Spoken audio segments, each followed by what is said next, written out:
Gente, nessa quinta-feira a Polícia Federal deflagrou uma operação para investigar uma tentativa de golpe de Estado. André Anelli está acompanhando as informações, vários alvos ao redor de Jair Bolsonaro e o próprio ex-presidente que teve de entregar o passaporte, inclusive. Conte toda essa história, André Anelli. Aqui no 3 em 1, obviamente, você vai ver as informações que começaram logo cedo, mas sempre com atualizações e também com a opinião crítica dos nossos comentaristas. Esse é o nosso diferencial. Então atualize, Anelli, bem-vindo. Oi, Evandro, muito boa tarde para você, para os comentaristas e a todos ligados aqui no 3 em 1 da Jovem Pan. As atualizações que a gente traz nesse momento são a respeito do passaporte do ex-presidente Jair Bolsonaro, que, de acordo com informações divulgadas nas redes sociais pelo ex-assessor dele, advogado Fábio Weingarten, esse documento, esse passaporte foi entregue à Polícia Federal. Então, esse documento já está em posse dos investigadores, cumprindo assim mais uma determinação do ministro Alexandre de Moraes, que acabou expedindo esses 33 mandados de busca e apreensão e alguns de prisão também. 2 pessoas foram presas, daqui a pouco a gente detalha, nessa operação Tempus Veritatis, deflagrada pela Polícia Federal. E é uma operação que, como a gente vem dizendo na programação aqui da Jovem Pan, que investiga a existência de um golpe de Estado e tentativa de abolição do Estado Democrático de Direito. Tudo envolvendo principalmente aquela chamada minuta do golpe que foi encontrada recentemente na casa de Anderson Torres, ex-ministro da Justiça, logo depois então que houve o ataque à sede dos 3 poderes aqui em Brasília em janeiro do ano passado. A partir de então a Polícia Federal passou a investigar essa minuta e aponta então indícios de que inclusive o ex-presidente Jair Bolsonaro não só aprovou, como também acabou apontando a necessidade de alterações para que essa minuta supostamente fosse usada no sentido de fazer com que ele se mantivesse no poder, mesmo após, então, a derrota nas urnas eletrônicas registrada para o então candidato e agora presidente Luiz Inácio Lula da Silva. Foram 33 mandados de busca e apreensão. Uma dessas buscas e apreensões foi, portanto, em relação ao passaporte do ex-presidente Jair Bolsonaro, que estava na sede do Partido Liberal. Esse documento já está, então, com os investigadores e a gente volta a qualquer momento, então, quando novas informações forem repassadas aqui pra gente. Evandro. Muito obrigado pelas informações, André Anelli. Qualquer atualização, ao longo dessa tarde aqui, você conta pra gente ao vivo. Vamos lá jogar já para os nossos comentários. A Polícia Federal tem como base nesse momento a delação premiada de Mauro Cid, ex-ajudante de ordens de Jair Bolsonaro. Mas diz que não é apenas essa delação que conduziu essa mega operação desta quinta-feira, mas sim a união do que foi dito por Mauro Cid com provas coletadas em vários dos momentos e das operações que foram feitas pela Polícia Federal ao longo dos últimos meses e que miraram aliados e o próprio ex-presidente Jair Bolsonaro. Qual é o saldo dessa quinta-feira para o entorno do ex-presidente? E eu começo te perguntando, Gustavo Segré. Claro, Evandro, com muito prazer. Nesse momento, a grande maioria dos eleitores do Bolsonaro na época tem a sensação do que eu denomino a dissonância cognitiva. Isso quer dizer, não aceito o que eu estou vendo. A mesma coisa aconteceu no passado com os eleitores do Lula, quando a acusação de corrupção, lavagem de dinheiro e tudo. É uma sensação de não acredito que isso possa ser verdade.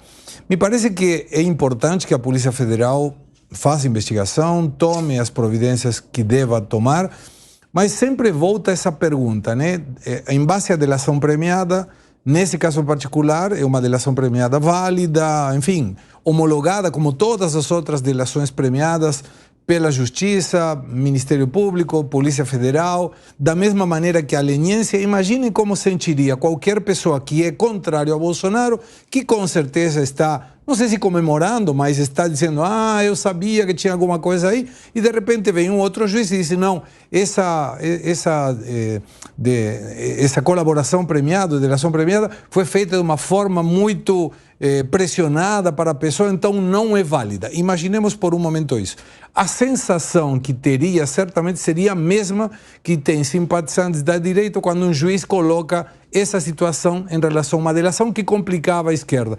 É uma problemática grave, Evandro, porque estamos falando de presidente da República os seus assessores. Então, é importante que seja investigado? Claro, sempre. Mas sempre tem que tomar o cuidado para que não dê a sensação de que está buscando alguma coisa para colocar na prisão ao ex-presidente Jair Bolsonaro. Fábio Piperno, Gustavo Segré trouxe um olhar sobre o aspecto até das pessoas que acompanham e que apoiaram Jair Bolsonaro ao longo dos últimos anos. E você, como avalia essa operação de hoje? Boa tarde mais uma vez. É óbvio que eu concordo com boa parte do que o Segré disse, porque é evidente que em um universo muito grande desses eleitores bolsonaristas, eles estão incrédulos e muitos deles se negam a acreditar. Vou deixar a figura do presidente Bolsonaro por último, figura em relação à qual eu jamais nutri qualquer tipo de simpatia e acho, inclusive, vou dizer com todas as letras, repetir o que eu já disse muitas vezes aqui, uma das mais sórdidas figuras que a política brasileira conheceu em todos os tempos. Mas vamos lá, o dia de hoje, ele é histórico, porque ele amarra muitas pontas em relação aos fardados. Há muito tempo eu cobro maiores punições, aliás, algum tipo de punição para militares de alta patente, algo praticamente inédito aqui no Brasil, porque não foram poucas as vezes em que eles pintaram e bordaram, atentaram contra o Estado Democrático de Direito e sempre passam ilesos. Eu, nesse tempo todo, desde que o presidente Lula venceu a eleição, eu venho chamando a atenção para o fato de que eu não me conformo com aquela situação de vários acampamentos pelo país, em frente aos quartéis, e ninguém das Forças Armadas fazer absolutamente nada, e inclusive evitarem a ação policial, como aconteceu em Brasília. Em Brasília, por várias vezes, tentaram desmontar aquilo, e o Exército não permitiu que assim fosse feito. E hoje, esses vários áudios que pipocaram aí ao longo do dia, eles amarram uma série de pontas. Inclusive, muitos desses áudios, eles são muito mais comprometedores para os militares do que até mesmo para o presidente Bolsonaro.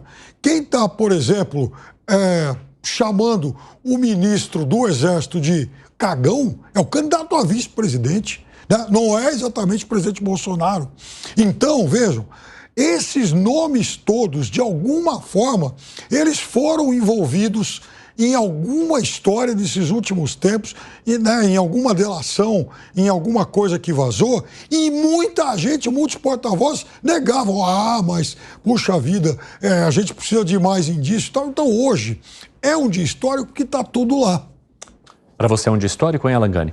Não é um dia histórico, tem muita ponta solta. O Piperno faz um discurso. Então, o Piperno faz um discurso como se já houvessem provas cabais, e não é bem assim. Eu sou um cidadão comum, eu não sou um jurista, mas a lei ela é para ser interpretada por todos. Então, eu consigo ler a lei. Eu venho aqui nesse programa, eu também me informo com alguns juristas. Primeiro, o planejamento de um crime não é um crime em si. Ponto final. Segundo, todo esse entorno do Jair Bolsonaro, ele está sendo acusado pela tentativa de ameaçar o Estado Democrático de Direito. Aí eu tenho algumas dúvidas. Eu fui na lei, me informei com alguns juristas, no seu artigo 359... L diz o seguinte: o que seria a tentativa de impedir, de abolir o Estado Democrático de Direito? Seria o uso de violência e grave ameaça para restringir alguns dos poderes. Ora, para ocorrer a ameaça, eu entendo que a outra parte tem que ser comunicada. Se você não comunicou a outra parte, isso não é uma ameaça. Seria o mesmo, vou dar um exemplo aqui. Vamos supor que o Piperno quisesse me calar nesse programa. E aí o Piperno tivesse um dossiê contra mim, com uma série de podres meus aqui.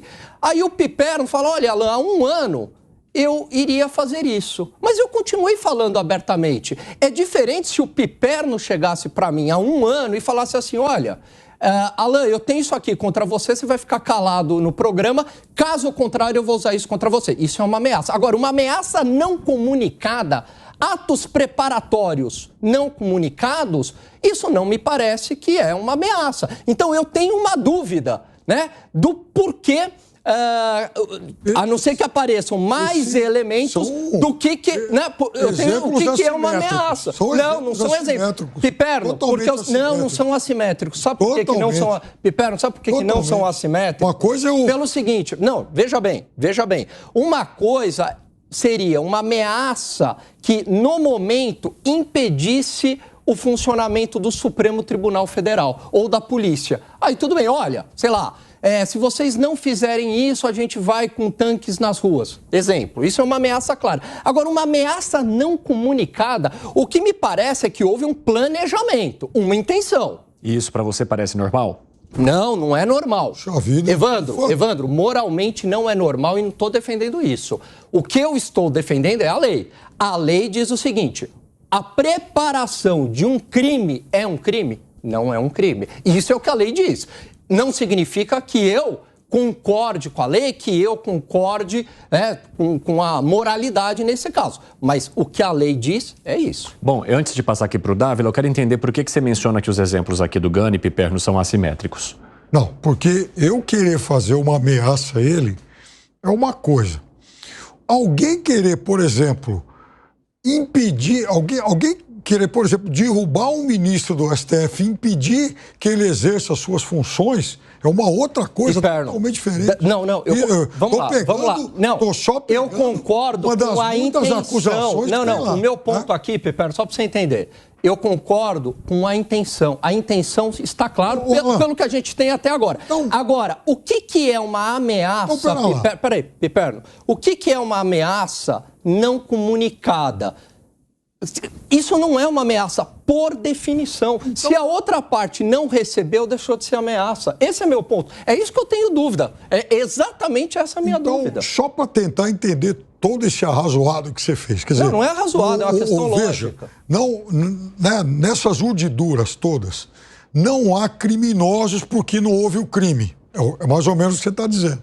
Porém, nós estamos diante de uma quadrilha de cafajés que não levou a cabo o crime. Isso. Mas eles tentaram tramar moralmente,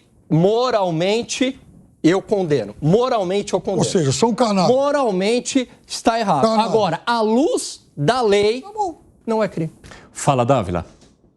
Olha, eu acho que o debate aqui do Piperno com o Alan Gani traz um ponto importante, que é o que eu sempre enfatizo aqui no 3 em 1. A gente precisa separar a versão dos fatos. Os fatos houve sim conversas em torno de um eventual golpe num momento... De uma permanência de Bolsonaro no poder. Uma articulação em torno do ex-presidente para que ele se mantivesse no poder. Era para acontecer antes da posse do Lula. Era isso que estava toda a trama. É isso que a decisão indica, viu, pessoal? Esses dados que nós estamos trazendo aqui, eles constam na decisão, são dezenas de páginas, mais de 100 páginas dessa decisão que foi proferida hoje pelo ministro Alexandre de Moraes, que é relator desta ação. Então, esses trechos que nós estamos trazendo e comentando aqui para você, vêm dessa decisão do ministro Alexandre de Moraes a partir das investigações da Polícia Federal. Entendido isso, pode continuar, então, Davi. Vamos lá. Então, houve sim conversas em torno de que era preciso um plano para manter Bolsonaro no poder e não deixar o Lula assumir. Isso existiu, é o que apareceu hoje aí nesses depoimentos. Agora, vamos lá. O que isso é um fato. O outro fato, e aí sim é o mais importante, e por isso que eu acho que tem uma dosimetria errada nisso, que tem uma parte política que me preocupa. Por quê? Não houve convencimento e mobilização das Forças Armadas em torno disso. Não houve. Tanto não houve que nem saiu do papel, nem foi adiante e ninguém deu a maior bola no alto comando das Forças Armadas. Então, isso é uma coisa importante, assim. É uma coisa a intenção. A gente vai sentar aqui e fazer um complô para manter o Bolsonaro no poder. Tá bom. Agora, quem é que comunica as Forças Armadas? Quem é que vai fazer as Forças Armadas ir para a ação? Não aconteceu. Então, mais uma vez, volta a história de que, sim, houve uma intenção de se fazer um plano para manter Bolsonaro no poder, só que esse plano nunca saiu do papel. Inclusive, por evidente razão de que há muito mais constitucionalistas dentro das Forças Armadas do que golpistas. Porque se tivesse golpista, teria acontecido um golpe, tá certo? Então, este é um ponto importante. Então, assim, mais uma vez, essas revelações fortalecem a história de que houve essas conversas, mas que não houve ação. E você querer condenar as pessoas por uma ação que não houve, não me parece a coisa que existe dentro do Estado de Direito, democrático de direito. Então, assim, investigar é uma coisa, e é o que o Piperno falou. Tá lá, tá dito. É o que o Alan Gunningham falou. A lei é essa. Agora, aconteceu a ação? Não. E isso é muito importante. Isso não é um detalhismo, Evandro, jurídico. Isso é fundamental entre a intenção e o fato.